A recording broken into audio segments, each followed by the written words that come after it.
Sí, gracias, presidente.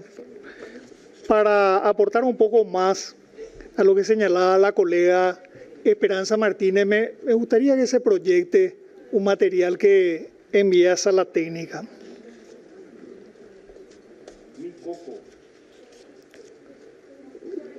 ¿Tiene Sala Técnica? Ya.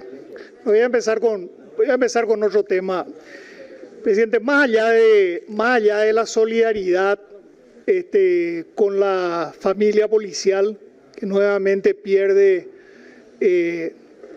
a integrantes de la fuerza, más allá de las condolencias a los familiares de los caídos, creo que esto que está ocurriendo en el país, que denota, por un lado, la presencia del crimen organizado ante un Estado desorganizado, debe ser motivo de revisión.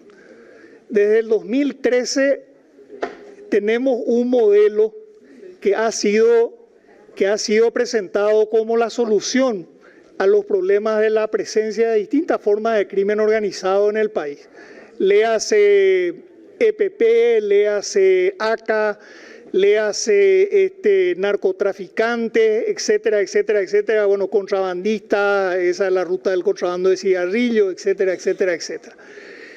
Esto empezó en unos pocos departamentos del país.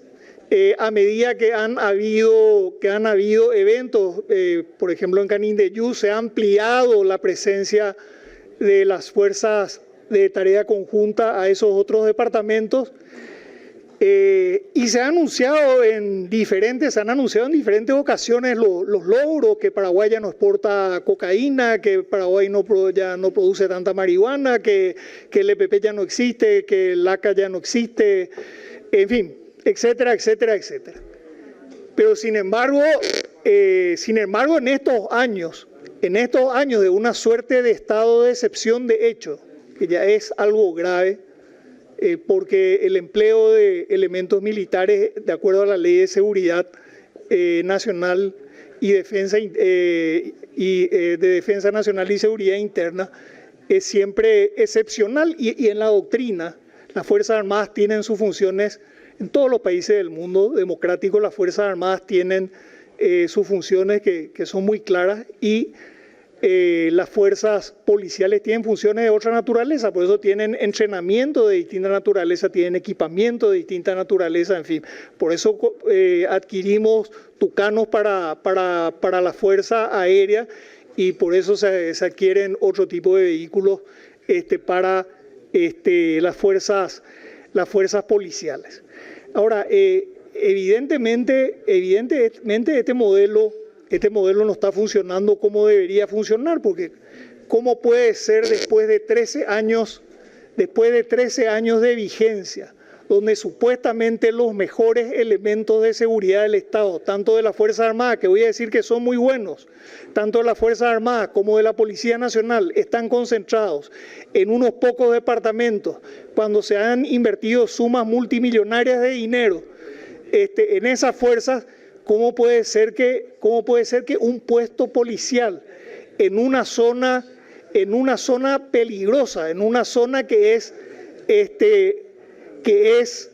justamente señalada como una zona crítica, sea atacada por un contingente de 20 o 30 personas, que inteligencia no haya podido detectar nada, que no hayan habido medidas para prevenir ese ataque, y que el Estado no le haya proveído a ese personal policial que estaba ahí el equipamiento, las armas y la cantidad de contingentes necesarios para repeler un eventual ataque? Claro que en esas zonas están expuestos a ataques, y por supuesto a lo mejor no se va a poder nunca evitar efectividad en un 100%, porque eso no existe, en ningún país del mundo existe.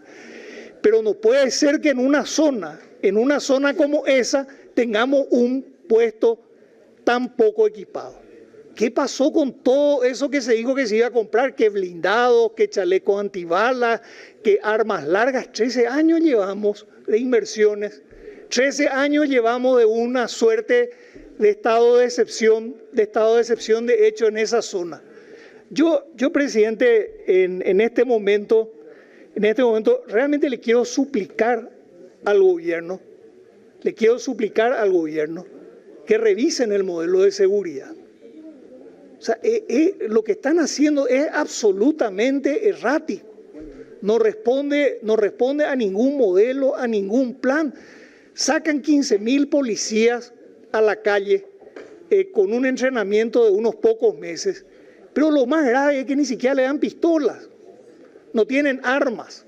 Acá cerca, a unas pocas cuadras, una alumna mía la asaltaron y estaba a pocos metros, estaba un oficial de la policía. Y después de que la asalten le mostró su cartuchera y su cartuchera estaba vacía. Ni siquiera le dan armas reglamentarias. Entonces, por supuesto que van a pasar este tipo de desgracias en otros lugares del país. Y fíjense, y es una zona militarizada, donde supuestamente tenemos fuerzas con armas largas, armas que son para uso mucho más extensivo de la fuerza. Igual que cuando tomaron Pedro Juan Caballero para matarlo a Rafat, igual que cuando tomaron Ciudad del Este, literalmente tomaron esa ciudad. Yo realmente le suplico al gobierno un poco de humildad. Tienen que reconocer que el modelo de seguridad no funciona, tienen que reconocer que el Estado paraguayo lastimosamente se ve humillado en estas ocasiones porque se arrodilla frente al crimen organizado. Y tienen que ser responsables. ¿Cuántos muertos más queremos en la policía? ¿Cuántos muertos más? ¿Cuántos muertos más por negligencia? Porque hay cuestiones que no se pueden evitar, pero estaba leyéndole al fiscal que dijo, esto fue muy planificado. Y si fue muy planificado, es que ¿cómo en la zona que está bajo la lupa del Estado no hay una mínima tarea de seguridad? Por favor, al presidente Peña, menos conciertos de violines, menos país de maravillas y más responsabilidad. Esas tres muertes se podían haber evitado y mientras tanto estamos en la pava, como decía el colega, mudar la comandancia que está hace más de un siglo, está ahí, mudarla a una oficina. ¿Qué va a hacer la agrupación de seguridad que van equipados, que están en la comandancia, que van equipados con fusiles, con armas, que tienen que desplazarse rápidamente, van a tener que bajarse en las escaleras de esos edificios, apiñarse en las escaleras o en los ascensores de esos edificios para salir a reaccionar cuando se les requiera? Ahí funciona, en la comandancia funciona una agrupación especializada. ¿Cómo van a hacer desde ese edificio para desplegarse? ¿Dónde le van a poner al personal de élite que está ahí en la comandancia? ¿Le van a poner en un escritorio, en un cubículo? No sé, realmente no entiendo qué está pasando. Y lo otro, miren estos números, el tema de las tercerizaciones. Llegamos a 400 millones de dólares en tercerizaciones. Por un lado gastamos en IPS, o sea, los aportantes gastan en IPS. Por otro lado, todos con nuestros impuestos sostenemos al Ministerio de Salud y aparte las tercerizaciones, que no están mal, yo no estoy en desacuerdo con las tercerizaciones, pero fíjense el nivel de 400 millones de dólares, el 70% en un grupo empresarial. Imagínense la plata que significa eso. ¿Por qué tanta concentración en dos grupos empresariales? ¿Cómo llega eso? ¿Cómo se calculan los precios? Y de repente tenemos cumplimiento del 100%. De ejecución presupuestaria, sabemos que es casi imposible normalmente cumplir el 100%, lo que nos señala que son gastos que ya fueron hechos en ejercicios pasados y después se blanquean en ejercicios siguientes. Pero ¿dónde está la planificación? ¿Dónde está la planificación? ¿Por qué tenemos que duplicar costos? ¿Por qué tenemos que duplicar gastos? ¿Por qué donde el Estado tiene capacidades tenemos que también tercerizar? ¿Y cómo se calculan los precios?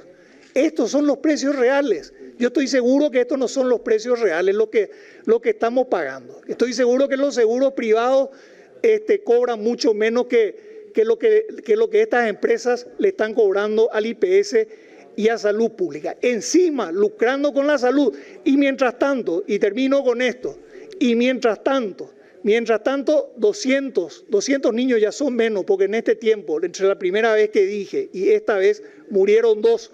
Ese es el valor que le da la vida de recién nacidos y de niños y niñas este gobierno. 753 millones de guaraníes, 753 se necesita transferir para 200 operaciones quirúrgicas de menores de edad y no transfieren.